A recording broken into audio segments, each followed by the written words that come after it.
This is brought to you by PROS, headed by Glenda Olid. And since the verified impeachment complaint is now in the Senate, there are so many questions. What will happen next?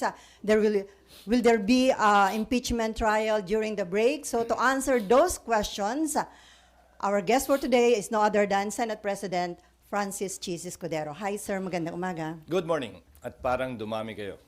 May mga good morning sa mga guests Kung from kailan COCA. nag-recess, doon kayo dumami. Sir, unang question. Since yung verified impeachment complaint against VP Sara is now in the Senate, ang tanong ng marami, why the Senate went on break last night without tackling the verified impeachment case against VP Sara? Well, una, yun ang schedule namin. Alam niyo namang lahat yun. Na huling araw namin kahapon, magbe-break talaga kami at magre-resume matapos ang halalan sa June 2. Walang rason para magbago o baguhin yun kahapon. Napakinggan ko si Myla kahapon. Si Myla? Tinatanong si Senator Pimentel, bakit daw walang nagtanong? Sasagutin ko yun. Trabaho ko bilang Senate President, sagutin o presiding officer, sagutin anumang katanungan na ibabato sa plenaryo.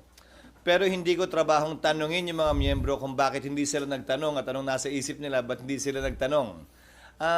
Fact is, walang nagtanong dahil hindi pa naman officially informed ang Senado, ang plenaryo, kaugnay sa paghahain ng impeachment complaint dahil dadaan pa ito sa isang proseso sang-ayon sa rules at practice at procedure ng Senado kaugnay ng mga impeachment complaints. So sir, mali yung impression na parang may napag-usapan ba na wag itong itackle sa Senate plenary? Walang caucus na naganap, walang usapang naganap sa pagitan ng mga miyembro ng Senado kaugnay nito o kaugnay ng anumang bagay. Bago kami nag-adjourn kahapon, nung Martes, nung Lunes, kahit nung nagdaang linggo, wala kaming pagpupulong na formal kaugnay nito.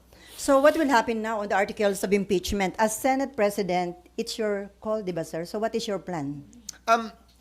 Isa-isayin muna natin.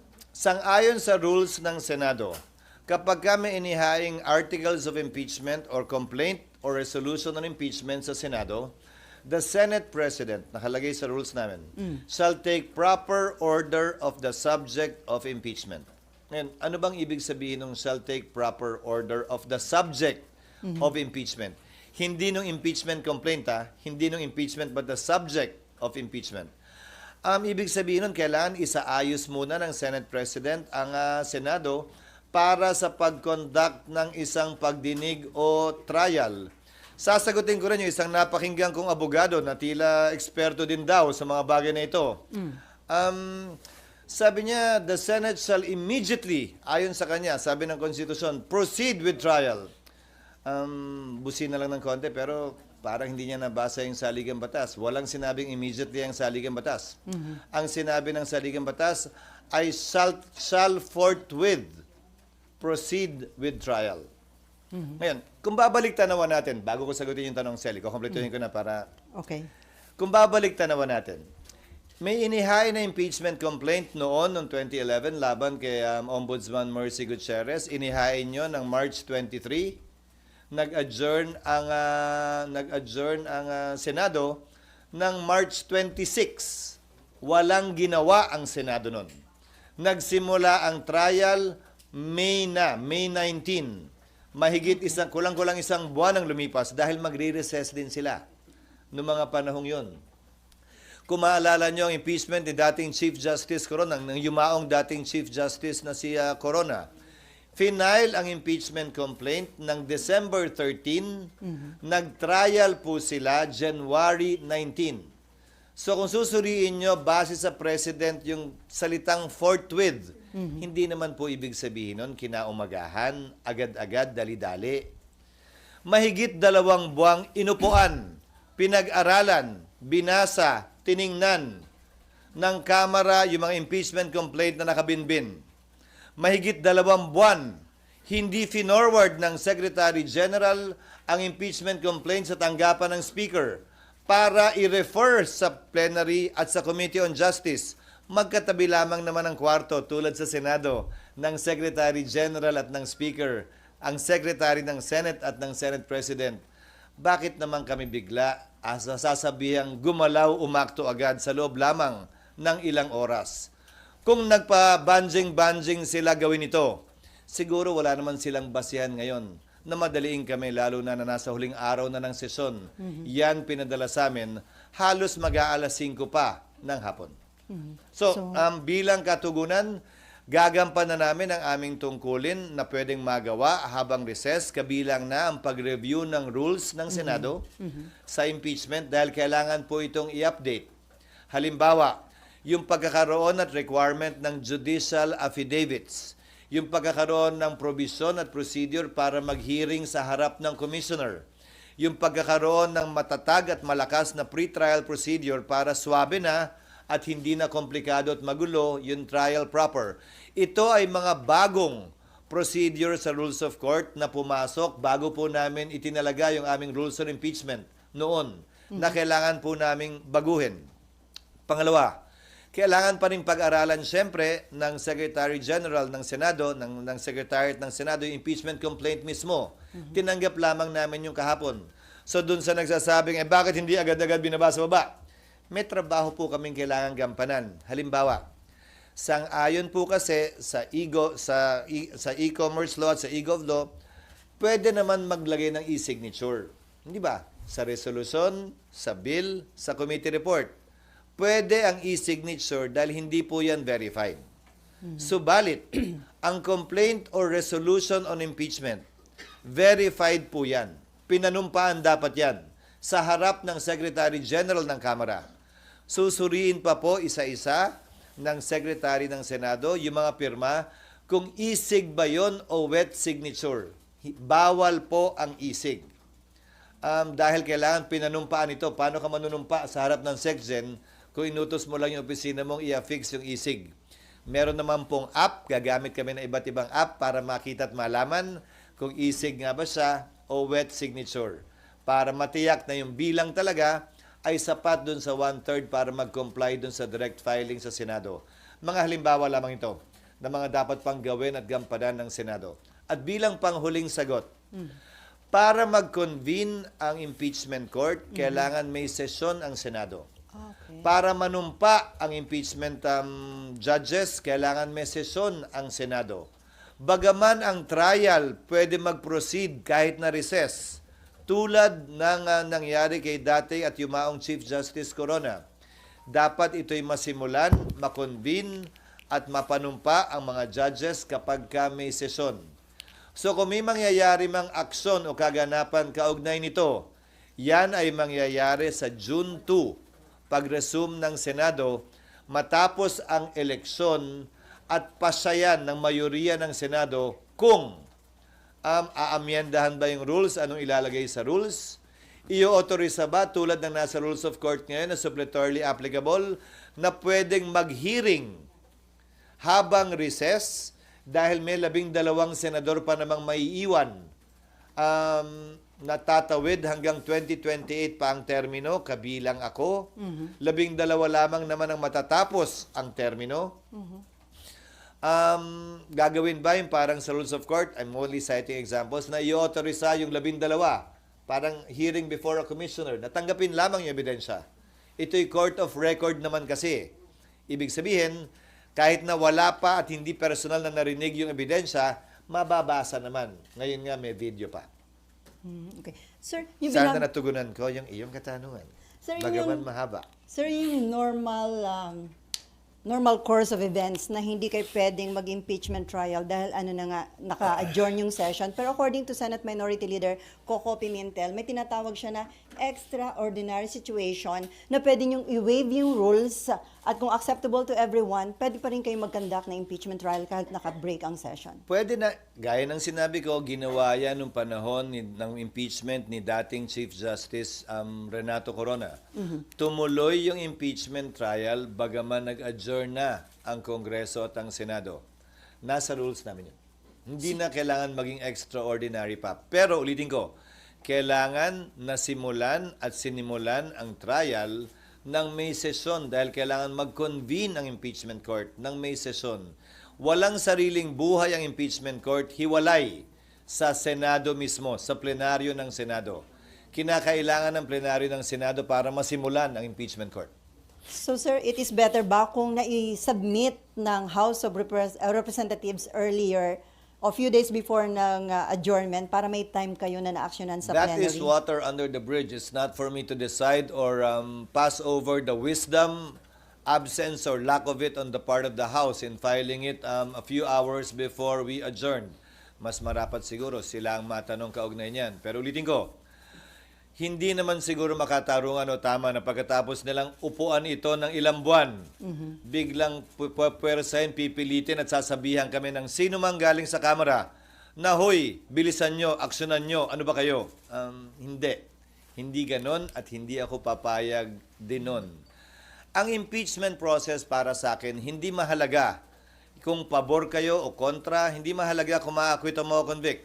Ang mahalaga para sa akin, bilang tagapangulo ng Senado, maging maayos ito, sang-ayon sa batas, credible, kapanipaniwala, at magagawad ng hustisya. Pabor man yun sa opinyon ng mas nakararami o konti o hindi.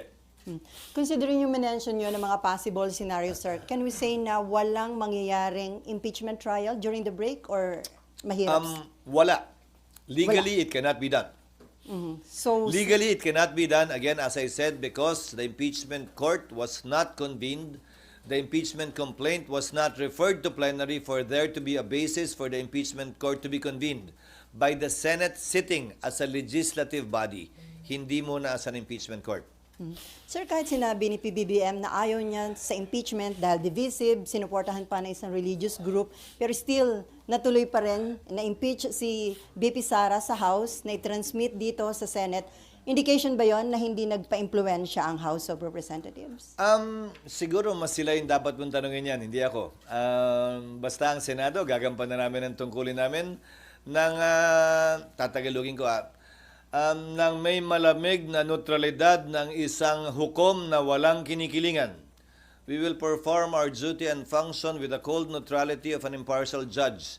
And without fear nor favor, we will rule over things as we see fit and based on what is right and what the law provides. Since it is a political process, can we expect na lahat po ng mga senador na tatayong impeachment judge ay magiging fair and impartial, considering na iba kaalyado ni BP Sara?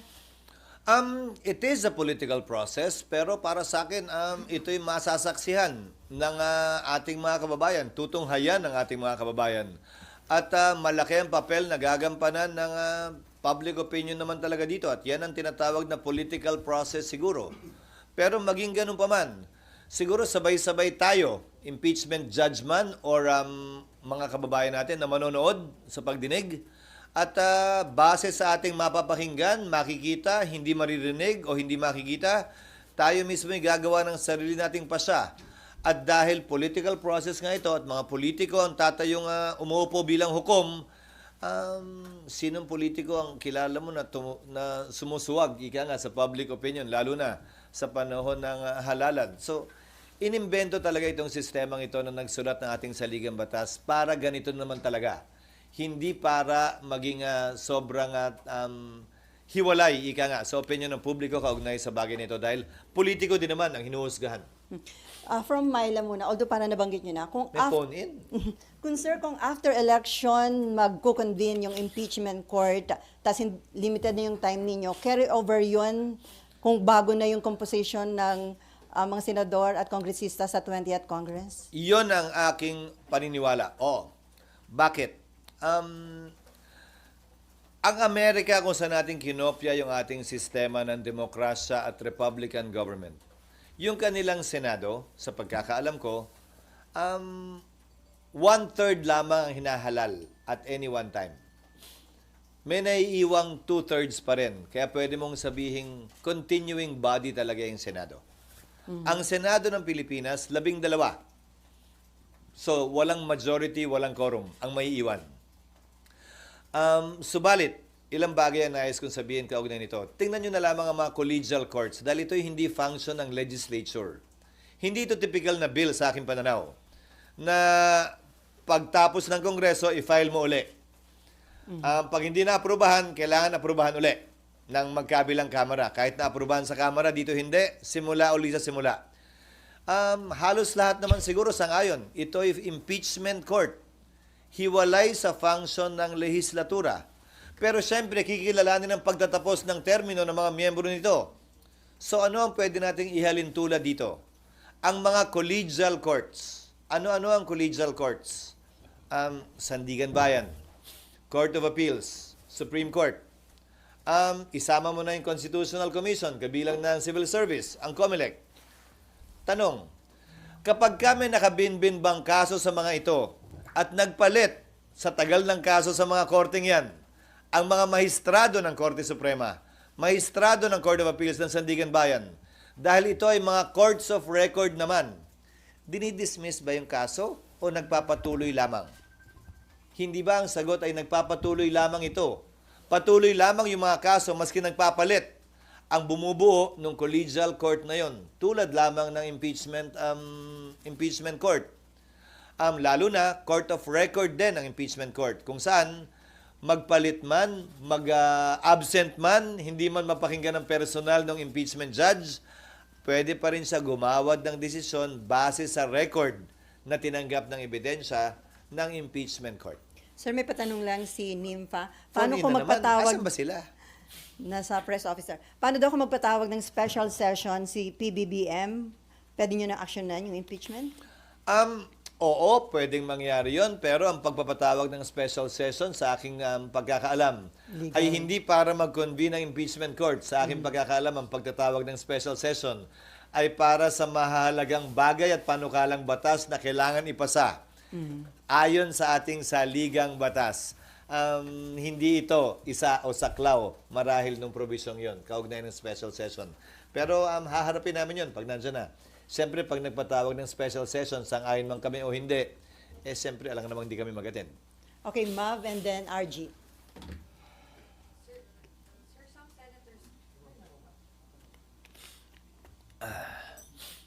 Sir, meron pong mga re-electionist senators na nag-raise na ng concerns na hindi nga raw sila makakampanya kapag araw po nagkaroon ng hearing during the break. Was that part of the consideration? No.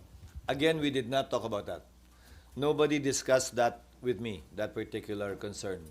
Again, because no caucus was held about it for the simple reason that I don't want to presume that things will happen before it happens.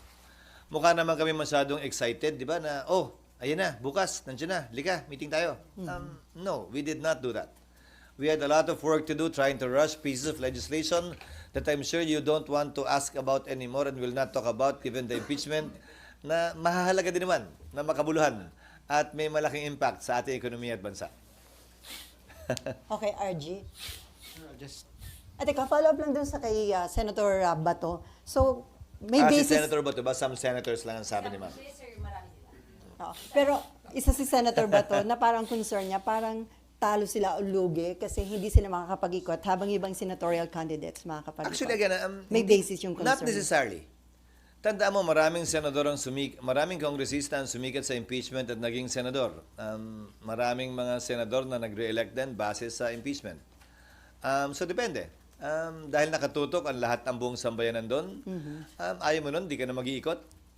Kung yun talaga yung pakay mo, meaning, so, depende. Ang sagot ko ron, depende. Pero ulitin ko, hindi namin napag-usapan yan. But it can make or break re-electionist. Well, definitely. Pero it's a platform, it's an opportunity. Saan ka makakakita ng live na teleserye tungkol sa tunay na buhay ng tao na hindi susubaybayan? Nasa sayo na lang kung yung karakter mo ba'y kontrabida ron o bida. At wala pang bayad, free. Isa pa yun, walang bayad. RG. Hala. Okay. okay, sir. Ang dami kasing pumirma dun sa impeachment complaint, about 215. Do you think that is reflective of the support for the leadership of the House? Hindi ko maintindihan kung saan nanggaling yung press release na yon ng Speaker. Sa pagkakaalam ko, ang impeachment complaint ay kaugnay sa pagpapanagot ng isang impeachable officer at walang kinalaman sa pagsuporta sa liderato ng Kamara. Ihahalin tulad ko na lang siguro dito. Na ma-convict o ma-acquit ba sa dami o liit ng boto, magre-reflect ba yon sa suporta sa akin ng mga mambabatas dito sa Senado? Sana. Hanggat maaari, wag nating iugnay masyado sa politika o pangangampi ang prosesong ito dahil naihain na nga ayoko nang bigyan ng kulay politika ito. Magkabilang kulay man. Green man o red. O yellow o ano man. Sir, ang isa bang senatorial candidate can act as a defense lawyer? Candidate, what do you mean? Kasi may isang senatorial candidate, di ba? Parang may state, Attorney Vic. Sino? Attorney Vic Rodriguez. Nag-volunteer na agad siya? Oo. Kailangan muna siyang tanggapin ng kliyente bago siya makapag-volunteer. Parang, ang pag-volunteer ng abogado sa kaso, ang tawag, alam kong tawag dyan ay ambulance chasing. Hindi yata tama yun. Marapat ang kliyente, ang akusado, ang ini-impeach, ang mag-anunsyo ng kanyang mga abogado. At hindi para i-volunteer yung serbisyo ng abogado. Yan ay nasa ethics ng mga abogado. Okay, RG. Sir, I think in the past it was reported that the former president would like to be a defense counsel for the vice president. Actually, that would be expected. Sinabi na niya yan, abogado siya, abogado rin. Si Vice President Sara Duterte, abogado rin yung kanyang asawa. Hindi ko na ikakagulat yan kung mangyayari man yun. There's no legal impediment to that. There is none. So, sir, ko In consider... fact, even the Vice President herself can represent herself in addition to other lawyers. So, sir, i-consider nyo sa pag-draft ng rules kung papayagan ng isang senatorial candidate na maging defense lawyer? By that time, tapos na ang halalan. Oo Hindi na nga. siya kandidato, abogado na Tama. lamang siya. Okay, Amor. SP, to clarify po, yun pong pagsasagawa or pag-amend ng rules for the impeachment trial, hindi din siya gagawin during the recess or it's something na pwedeng gawin during the break? Ngayon na namin gagawin lahat ng pag-aaral, lahat ng panukala, pero kailangan yan aprubahan ng plenaryo sa sesyon ng Senado. So, drafting, sir. Yes. Pero So- mahabang proseso din yun dahil maraming kailangan i-update sa rules. Kung maalala nyo, mula nung aktual na nakatapos ng impeachment ang Senado sa impeachment ni dating Chief Justice Corona, hindi pa na-update yung rules. At maraming butas yung rules na yon na hindi rin in-update matapos yung karanasan ng Senado nun. Dagdag mo pa dyan yung mga pagbabago sa rules na inilabas ng Korte Suprema para mas mapabilis, mas maging efficient yung trial. Ika nga. But I will state one thing for the record and as a matter of policy. Hindi namin ito mamadaliin. Pero hindi rin naman namin ito labis na iaantala. Hindi kami magpapapressure kanino man na bilisan ito o i-delay ito. Gagawin namin yung trabaho namin ayon sa saligang batas bilang pagsunod sa tinatalaga nito at rules mismo ng Senado. Bagaman wala pong updated rules ang Senado, meron pa ring rules na nananaig ngayon. Yan yung existing rules pa namin. Nakabilang nga dyan yung binanggit ko that the Senate President shall take proper order of the subject of impeachment and matapos nun, shall notify the House of the date when the prosecutors are set to appear. Pero bago lahat mangyari yung tinatawag yung trial, kailangan muna mag-acquire ng jurisdiction ang Senado. Sa ngayon na tinanggap na ng Senado yan, hindi na may kakailang nasa Senado na yan at impeached na si Vice President Sara Duterte. At bagaman hindi pa na-convene yung impeachment court, matter of course na lamang yon, ministerial ang pag-take ng jurisdiction ng Senado sa impeachment complaint na ito. Hindi na rin may kakaila yun. Pero kailangan pa matapos mangyari yon, i-amend yung rules, i-update yung rules, i-convene yung court, or base sa rules, pag nagsabi ang rules na kahit na hindi pa kino-convene ang impeachment court dahil nga patapos na ang termino ng 19th Congress, baka pwedeng bigyan ng kapangyarihan yung mga maiiwan na magsagawa na ng mga prosesong pwedeng isagawa bago ang trial. Kabilang na halimbawa, ang pagpapasagot sa nasasakdal, ang pagbibigay ng pagkakataon sa prosecutor na sagutin yung sagot o reply dun sa answer, ang pagsusumite ng judicial affidavits ng mga testigo na magkabilang panig, ang pag-conduct ng pre-trial, pagkakasundo nila, o ito, concede na namin, tama na yan. Ito, hindi kami papayag dito. Pagdebatihan natin yan, presentahan natin ebidensya dyan. O pag-submit ng pre-trial brief. Dahil alalahanin ninyo, bagaman hindi tumutuloy-tuloy ang Senado, ang Senate President, sang-ayon sa rules ng Senado, ay uupo pa rin bilang Senate President hanggang nahalal na ang kanyang kapalit. Dahil ang termino ko ay matatapos pa sa 2028. Kumpara dun sa mga nagdaang Senate President na nagkataong natapos yung kanilang termino ng June 30. Mananatili akong Senate President sa panahon ng break, kung saan itong mga bagay na ito ay pwedeng magawa para hindi mag-aksaya ng panahon, ika nga, ang Senado. At ng forthwith, trial may proceed already. Sir, ang status po ngayon is tinitingnan pa po ni Senate Secretary and kayo po mismo titingnan nyo pa yung impeachment, Siya na articles of lang. impeachment. Siya Si na lang. Senate Secretary lang. Kasi ang titingnan lang naman niya, sufficiency in form and substance in terms of the signatures nga. Nag-comply ba yung verification, yung under oath na form? Napirmahan nga ba ito ng 1/3, which is 102. Pero ayon sa ulat sa balita, 70% ang pumirma. So sobra doble o doble ang pumirma. Sobra doble ang kinakailangan bilang ng pumirma. So yun lamang naman ang gagawin niya. Matapos nun, ilalagay nila dapat yan sa agenda eh. Pero hindi tayo nga umabot doon. Dahil nga kapos, gahol sa oras at bakit ba kasi last minute at last hour na? Pero sir, bibigyan ng copy yung mga senators para mabasa na nila? Yes, in fact, we will make it public. I don't see any reason why it should not be made public. It is not a secret document. It is a public document and I believe it should be made public. Sir, sorry, last na po. When is the earliest po sa tingin nyo na mapag-uusapan ninyong mga senador yung rules? June 2. Okay. No, formally, in plenary. In plenary. Pero sir, yung pagdadraft ninyo? Hindi kami na yun. Secretariat principally ang gagawa nun. Hindi na mga senador? Hindi na siguro. Magkukonsultahan na lang kami either virtually about this and simply consult them on the rules. Okay, before Mayan, So, RG, to finish, siguro magda-draft ang secretariat. Papadala na lamang sa mga senador for comment or inputs. Para at least pag-resume namin sa June 2, medyo joined na yung issues. Ika nga, kung ano na lamang yung pagbobotohan kung meron man. okay, before Mayan, RG, Mav, and Cecil, may patanong lang dito, sir. Just to put on record, if BP Sara is found guilty by the impeachment court, does that mean she could no longer seek for any government position?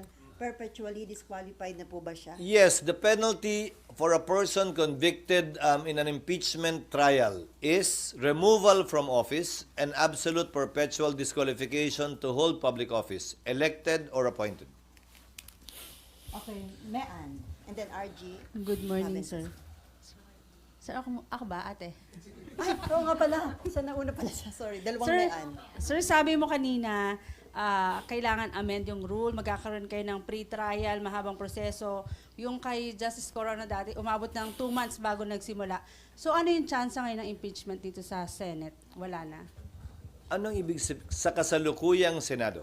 Yes, sir. Kasi 1 month na yung natitira sa 19 sa Congress. Kung ang sinasabi mo ay trial, magkakaroon ba ng trial sa 19th Congress. Congress? Depende sa rules na i-approve namin. Kasi gaya ng sabi ko, isa sa mga posibilidad, yung innovation ng Korte Suprema of late, meaning pagkatapos ng rules namin noon, na pwedeng mag-receive ng ebidensya ang commissioners, na pwedeng buuin nung may iwang 12 senador, na maaaring magsimula ng June, bago mag-June 30. So 19th Congress pa rin yun. Kung yan ang magiging pasya ng Senado ng 19th Congress kaugnay ng rules. So may posibilidad. Trial pa rin yun Bagaman presentasyon ng ebidensya sa commissioner ang technical na salita, trial pa rin yun. So meaning pa din lumipat ng 20th Congress? Kasi naiwan yung 12. Lalampas ng 20th Congress o aabot ng 20th? Aabot ng 20th Congress, oo. Okay, Mayan, okay. Halos tiyak na yon. Aabot ng 20th Congress at ang magpapasya na rito ay ang 20th Congress at hindi ang 19th Congress. Sir, Malalaman pa lamang natin yan matapos ang halalan. sir, may patanong uli. Si ERAP na pardon, pwede bang ma-pardon din si Sara at eventually run again? Yes, Erap was not impeached. Erap was convicted and then was pardoned. Yes. Dun Not yung by the pardon. impeachment court. Okay. Dahil hindi naman natapos yung impeachment ni dating Pangulong Estrada dahil sa EDSA 2. Okay, Mean. Sir, to be clear lang, Ay, hindi pa ba clear? Hindi pa clear. Hindi. Sir, kasi yung natanong na kaina pero para lang mas malinaw. Yung kay Senator Coco na sinasabi niyang special circumstance na pwede pa rin magkasundo kayo 100%, mag-convene kayo ng impeachment court during the break. Hindi na yun mangyayari. Only when, as I said, the impeachment court was convened. When we, the legislature, the Senate as a legislature, took note or took cognizance of the case, were all sworn into office and convened the impeachment court. Eh, hindi naman nangyari lahat yun eh. During session. Hindi kami pwede paano namin i-refer yung impeachment sa Rules Committee para i-report out ng plenary para may basihan na magsumpa kami bilang impeachment court at i-convene yung impeachment court. Paano namin gagawin lahat yun ng walang session? So parang dapat sana kahit paano na-report out man lang kagabi sa session. Tapos after nun, kahit hindi kayo nakabuo ng impeachment court, pwede during the break bumuo? Hindi pa rin. Kailangan kasi yung Plenary pa pagsumpa namin at pag-convene ng impeachment court is in session. Ulitin ko ba't ba nyo kami minamadaling gumalaw ng ilang oras? Process lang. Sila mahigit 2 buwan, inupuan, pinag-isipan at pinag-aralan yan. Siguro naman entitled kami ng ilang araw man lang. Okay, RG, and then si Mav, and Excuse then me, sorry. Cecil. Sir, of course, there are those na may mga nagre-react na doon sa sinabi nyo kanina that it cannot be done during the break and that sa June 2 ng earliest action. What is your message to them? Magbibingi-bingi ang School of Acting ako dun sa mga pabor sa impeachment complaint at laban kay Vice President Duterte. Magbibingi-bingihan din ako dun sa tutol sa impeachment at ayaw kay Vice President Sara Duterte. Hindi namin trabahong pakinggan sila. Trabaho namin gampanan yung aming tungkulin. Sa abot na aming makakaya, base sa itinatalaga ng batas at hindi base sa gusto ng magkabilang panig na klaro ay partisano, pabor man o kontra sa impeachment, pabor man o kontra kay Vice President Sara Duterte. Wala kaming pakialam sa mga yan. Sir, just to be clear, until the Senate renders a decision on the merits of the case, she remains Vice President. Definitely yes. That is what the law states. Pero sir, right now, Unless, just for the sake of argument, because this was in part of our history, March 23, and I hope I will not be misquoted for this, March 23, final ang impeachment complaint laban kay Mercy Gutierrez. March 26, kinonvene ng Senate ang impeachment court, tapos nag-adjourn agad. In-announce na May 19 o May 9 ang impeachment case i-hear. April 29, nag-resign si Ombudsman Gutierrez. So that is the only instance na hindi matutuloy yung impeachment. Dahil ang parusa lamang sa impeachment ay pagkakatanggal sa pwesto and perpetual disqualification. May posibilidad sana na tinuloy ng Senado yon. Dahil yung resignation ay pagkakatanggal lamang sa pwesto. Pwede pa sana nilang ituloy yun para dun sa absolute perpetual disqualification. Pero minabuti ng Senado noong panahon yon na wag nang ituloy at i-dismiss na yung kaso.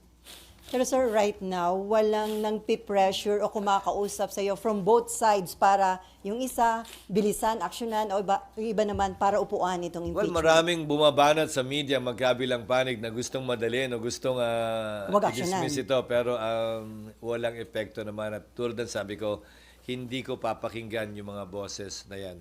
Ang papakinggan at susundin lamang namin ay yung tinatalaga ng batas, ng aming rules, at kung ano ang tingin naming tama, parehas, patas, at magbibigay ng mas mataas na kredibilidad sa proseso ng impeachment. Ano man ang kalabasan o maging resulta nito. Among your colleagues, sir, wala din ganong pressure, magkakaibang sentiments. Hindi kami nagkausap. Siguro itong mga susunod na araw pa lang kami magkakausap-usap pag nakita-kita sa kampanya. Pero ulitin ko, walang nangyaring meeting, pagpupulong o caucus na napag-usapan ito para yung mga sentimentong binabanggit nyo ay masabi o mailahad na aking mga kasamahan dito sa Senado.